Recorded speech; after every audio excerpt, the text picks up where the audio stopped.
Pray with me, please.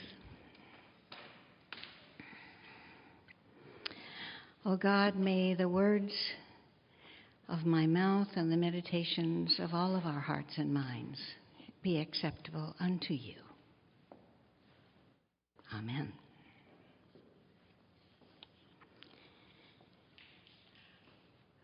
Can you remember the first time that you were tempted to do something you somehow knew you really shouldn't?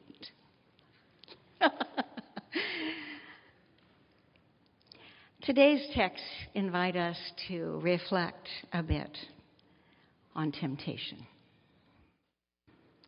So, my first experience with temptation, at least that I can recall, was at the age of about 4 or 5. One evening, I went along with my mom in Fresno, California, to a small corner market. Think 7-Eleven before 7-Eleven existed, kind of like that. While she was shopping, I planted myself right in front of the shelf where there were boxes full of penny candies. They were wonderful, and all within my reach. I was a very clever girl, and no one saw me as I slipped one of those into my pocket. But by the time we were getting back into the car, I had started to feel so bad, so overwhelmed with a cloud of guilt. I took that piece of candy out of my pocket and threw it into the muddy gutter. Now, I wish I could say that that early experience gave me some immunity. But of course, that isn't true. Hardly a week passes that sort of temptation or some other sort of temptation is popping up in my life here or there. Temptation is so very common to the human journey that it appears frequently in our songs, our music, in art, literature, drama. I have a favorite photograph at home. Actually, it's packed away in my storage, so I couldn't bring it to share with you. It's from a series by an artist in Fresno named E.Z. Smith. The series was called The Old Neon Cross. There's a tiny little neon cross in the background of the photograph, but in the front of the photograph, there stands a man, and he's holding a collection plate, kind of like this. And the caption, "This wasn't the first time Howard had stolen from the collection plate, just the first time that it counted."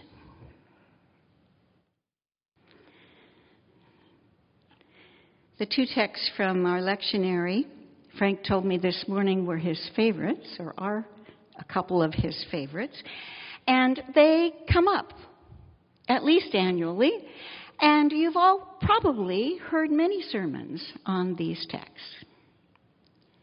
Today's might not be like any of those, but we note that from Genesis through the Gospels, and in many places in between, temptation keeps showing up. Eve and Adam, too, were tempted, as the snake says, to be like God. The human desires for power, pride, and possessions are revealed in these earliest series, these stories from Genesis and Matthew.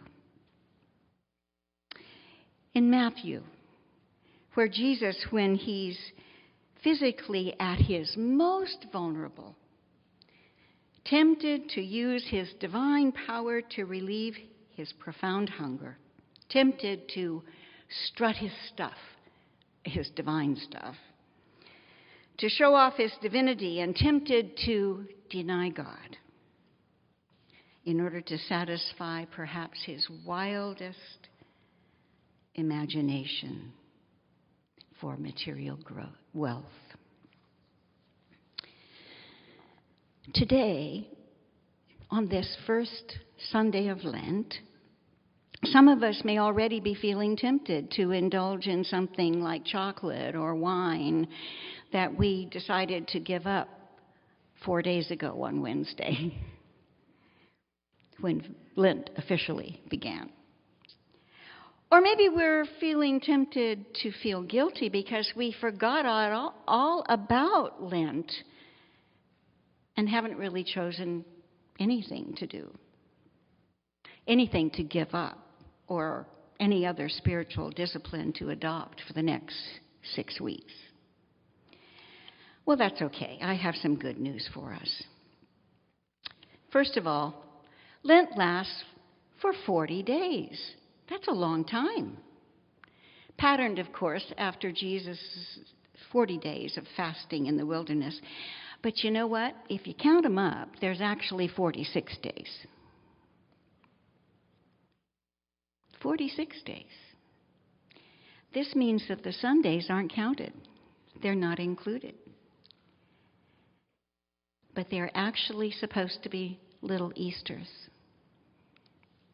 So you can have a weekly reprieve if you so choose. For those who haven't chosen a spiritual practice to set Lent apart this year, let me encourage you to go ahead and do it anyway. You can start today or tomorrow. And you don't have to fast if you don't want to, or give up something if you don't want to. You could choose from any number of wonderful Christian spiritual disciplines for this particular season.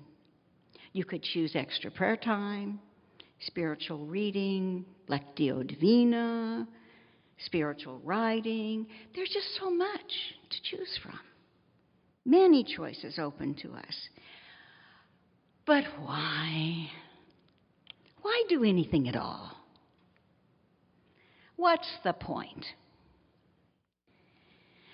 Well, intentionally adopting some spiritual discipline during Lent is a way of trying to draw a little bit closer to God.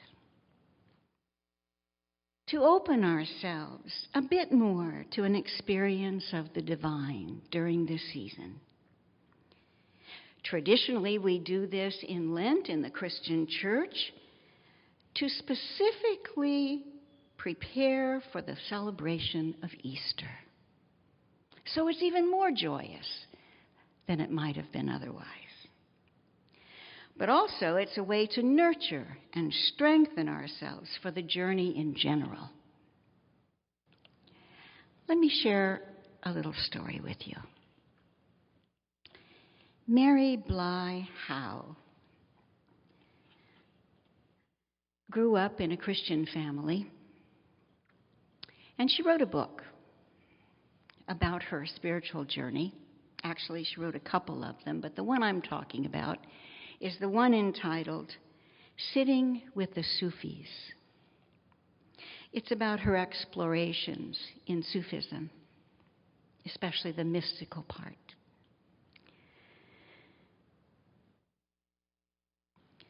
This is a story from her childhood.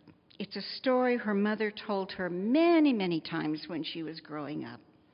That's why she remembered it.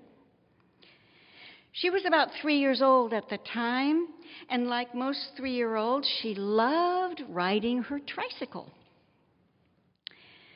Back and forth she would go on the sidewalk in front of her family's white shingled house in southern Illinois. On this particular morning, her mother stood on the front porch watching as little Mary pedaled vigorously from one end to the other.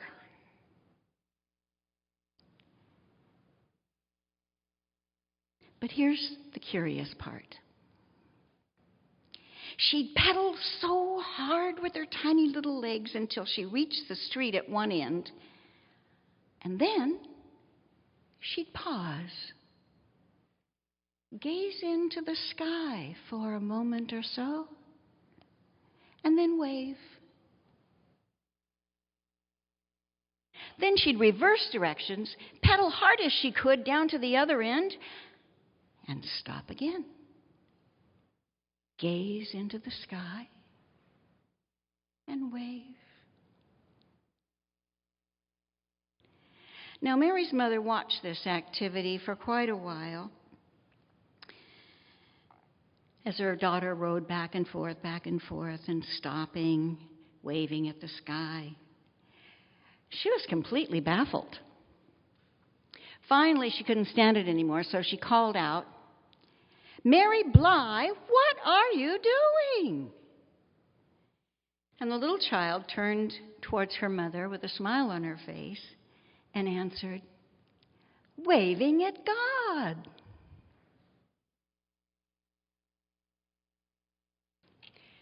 Perhaps in this season of Lent, with our spiritual practices of one sort or another, we're just stopping here and there in the midst of our busy pedaling to wave at God, to smile at God, to be with God. Now look, I don't want to discourage anyone from their chosen Lenten practice, but this morning I would like to offer an alternative to anyone who perhaps hasn't made a choice. And of course, if you have, you could add this to whatever you're already doing if you want to. Can't hurt. This practice is based on the Shema. Hear, O Israel, the Lord your God, the Lord is one. You shall love the Lord your God with all your heart and all your soul and all your strength. You'll remember that when Jesus was questioned, he affirmed that this is the most important of God's commandments. But quickly, he added another. You shall love your neighbor as yourself.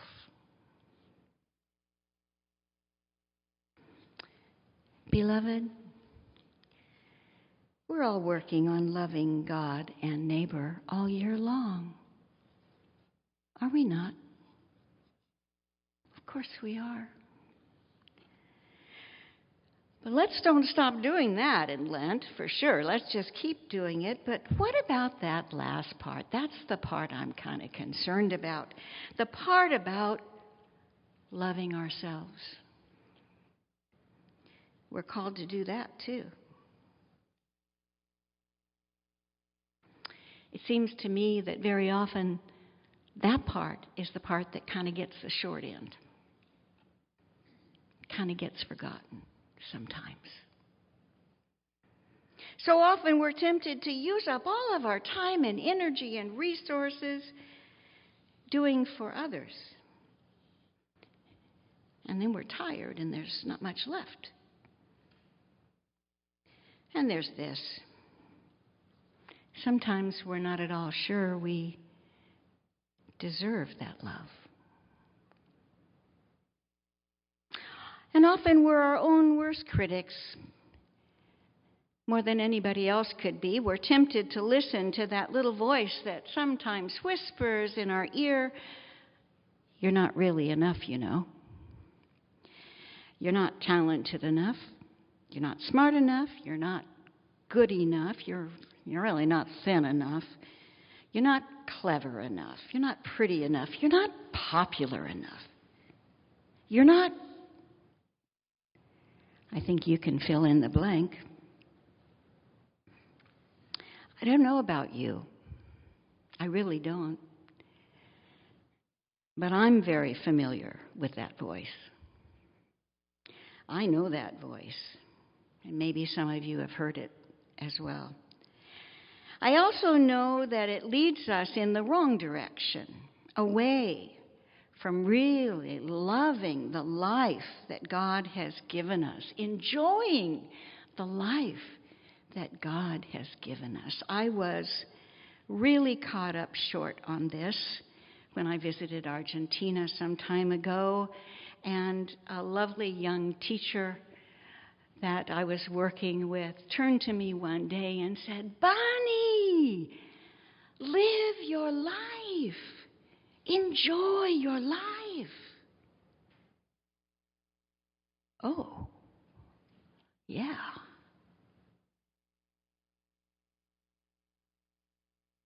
It's the wrong direction to listen to those critical whispers that bring us down, because God's love for us never, ever stops. It started before we were born, and it continues long after we transition into whatever comes after this life. Nothing, Paul reminds us, nothing in this life or the next can ever separate us from God's love.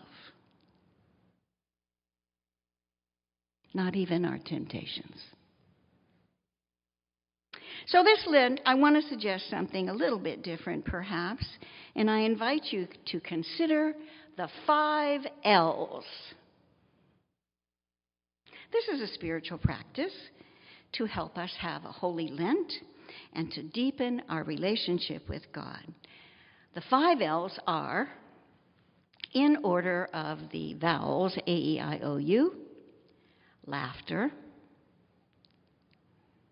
learning, liberation, loving, and my favorite, lusciousness.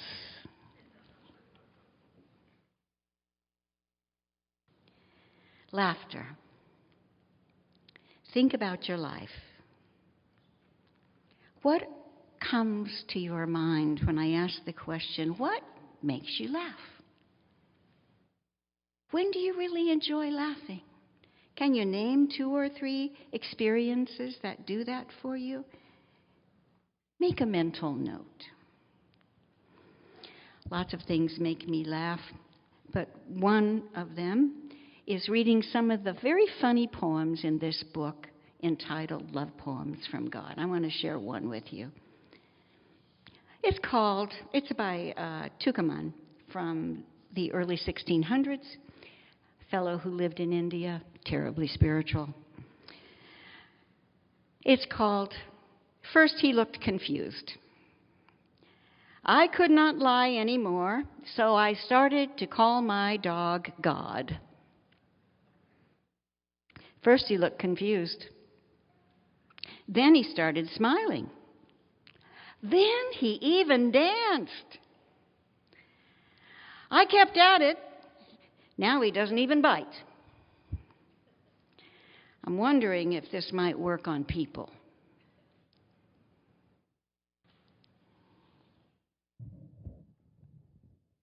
Laughter. Learning is the next one. Now, this is an educated congregation, highly educated congregation, like most of our UCC churches. It is well known. The UCC attracts folks that are educated. But often we get so busy with our good works that we put ourselves last and we run out of time. Take some time for learning something you really want to spend time with this Lent. Enjoy learning something new. An expert on aging told me once when I listened to his lecture that learning something new will keep you young. First on my list for Lent is learning pickleball. If you don't know what that is, Google it. It's awesome. Pickleball. Liberation is next. Now, what do you need to feel free from? And what experiences will help you feel liberated and at peace? In these days, many of us are feeling tempted to become anxious with the latest news around the coronavirus, the ongoing political climate, and of course the current election season, and all that we've heard about potential interference from other countries, to name just the very tip of the iceberg. There's a lot we could get anxious about. Or maybe there's something more personal that's binding you in these days, an ongoing illness perhaps, a loss, a financial challenge. What will help you feel free? For many years, I was very fearful of staying alone at night. I was so afraid of staying alone at night that I would get terrible stomach aches, and these would keep me awake. But by grace, someone came along and taught me how to do a house blessing. So I did the house blessing, including prayers and a small ritual. And by, the fear and anxiety-driven sleeplessness faded away. Loving is the next L. What are 2 or 3 experiences that make you feel loving? Doing random acts of kindness, maybe? Cooking someone a delicious meal? For me, many things help, but I especially enjoy the experience of loving and being loved when I go to visit my 14-year-old grandson, Oliver. I don't know what it is, but no other grandchild, and I have 13, has treated me this way, but I walk in the door, and as soon as he sees me, he runs with his open arms and gives me a big hug. And even when his mom is holding him, he turns and asks me to hold him. Boy, that's an experience of love, isn't it? And finally, my favorite, lusciousness. Lusciousness. What are your 2 or 3 top experiences of lusciousness, or what might they be? Well, I have to return to Oliver for my number 1. Because cuddling with that little boy, soaking up his gorgeous, sweet babiness, especially if I nuzzle my nose in his little neck. Wow, lusciousness. Laughter, learning, liberation, loving, lusciousness. The 5 L's for a more joyful Lent. The practice is simply to pursue 1 or more of these every day during Lent. The more the better. Do them all. Pray with me, please. Oh God, whatever practices or disciplines we choose for this Lent, may we each have a holy Lent by your grace. Amen.